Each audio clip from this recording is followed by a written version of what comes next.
Deixa eu mudar de assunto agora e falar um pouquinho de orçamento. Nessa segunda-feira, o Ministério do Planejamento vai apresentar o projeto de lei de diretrizes orçamentárias para 2025. Janaína Camelo é a repórter que está conosco agora para falar desse assunto. E aí, Janaína, o que podemos esperar? Bem-vinda.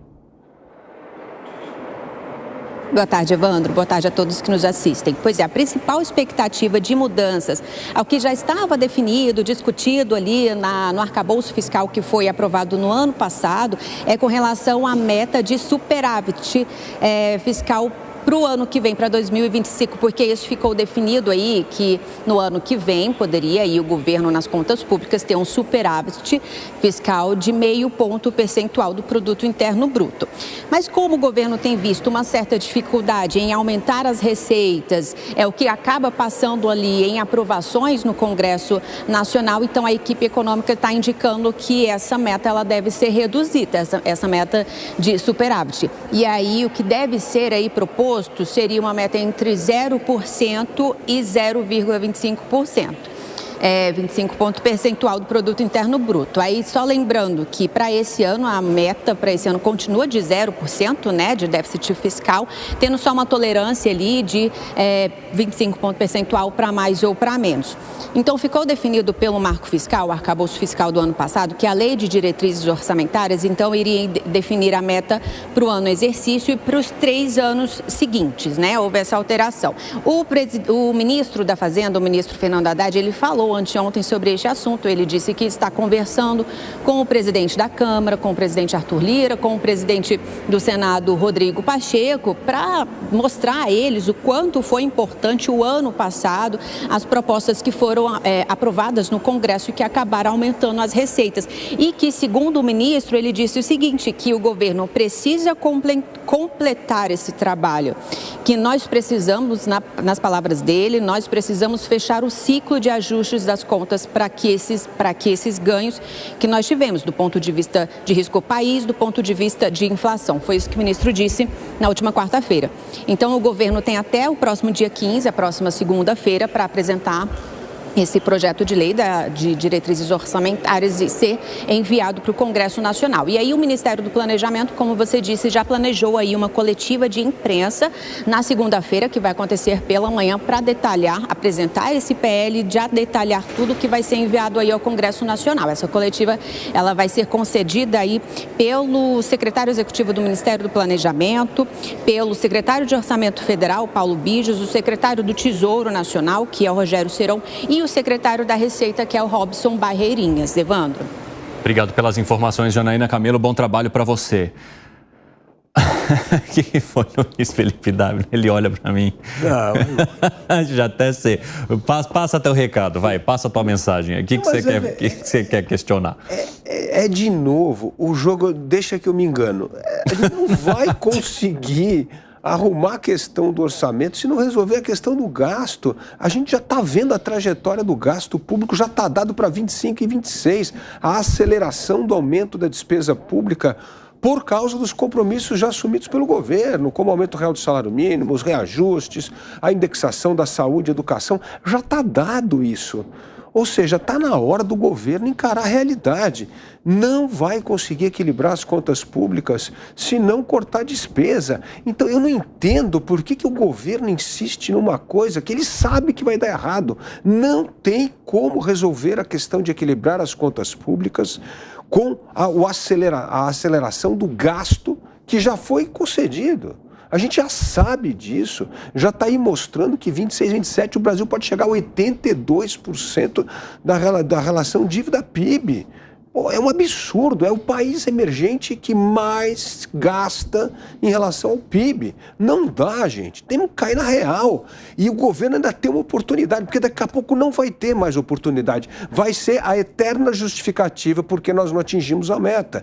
Então vamos fazer um esforço para valer, para com esse discurso de só aumentar a receita, aumentar imposto e vamos fazer a lição de casa, que é cortar despesa pública. Ô Piperno, você acha que não está havendo um esforço para valer do governo federal em mexer com o orçamento? Em cortar? Eu vejo, o governo está cumprindo, inclusive, promessas de campanha. Não, mas prometeu isso. Mas olha a minha pergunta para você. Você acha que o governo está se esforçando em fazer os cortes necessários para se encaixar ou se enquadrar naquilo que ele mesmo busca, sem ser por meio de arrecadação? O governo vai apresentar, nos próximos dias, semanas, um projeto de reforma administrativa, um pouco diferente desse que está na Câmara. Então, é óbvio que isso vai provocar algum tipo de redução de despesa. A gente ainda não sabe avaliar quanto exatamente. Vocês acham que não? Aposto que o Piper não quiser. Mas não tem. Mas não uma reforma tem. administrativa que não leva a corte de gasto é o quê? Não tem. Está no DNA do governo não cortar o gasto. Agora, outra coisa. Veja, o governo cortou, por exemplo, assim, diminuiu o número de contribuintes para imposto de renda ao mexer na base, né, dessa pirâmide, né, aumentar, por exemplo, o salário mínimo e tirar desse grupo que pagava imposto de renda as pessoas com renda até 2 salários mínimos. Isso era fundamental fazer, mesmo onerando o Estado. Isso era algo inadiável. Não dá para chegar para o cidadão que recebe lá R$2.000 por mês, espera um pouquinho que quando a gente tiver um alívio nas contas eu vou te tirar daqui. Não dá. Agora, o governo foi buscar receitas onde dava.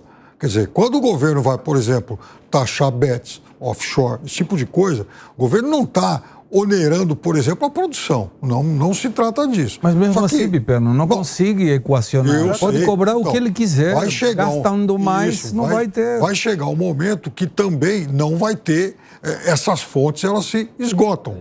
Claro, aí tem que partir, sim, para uma outra etapa, que é mexer onde dá para tirar, onde dá para cortar alguma coisa. E provavelmente isso está em avaliação. O que foi, Segré? Eu imagino uma reunião familiar, com um orçamento familiar, em que o marido, a esposa juntam, tem 2, 3, 5 filhos, e cada um diz, eu quero isso, eu quero aquilo, eu quero aquilo. Quando o pai e a mãe resolvem, você quer isso, então eu te dou. Você quer outro, então eu te dou. Tem um momento que diz, ok, quem nós vamos cortar? Porque não dá para atender as demandas de todo mundo quando o meu salário continua sendo o mesmo. Tá, que cortamos? Aí cada um olha para o outro e fala, não, de mim não corta nada, corta dele, corta do outro, mas de mim não. Todos os setores vinculados com o orçamento estão nessa situação. Então, eu concordo com o Piperno dizendo, isso foi uma promessa de campanha, maravilha. Mas a promessa de campanha não era vamos gastar um monte e depois a gente vê. Uma promessa de campanha que poderia ser vamos elevar o mínimo imponível para o imposto de renda, deveria estar acompanhado de para eu conseguir fazer isso, eu tenho que cortar aqui.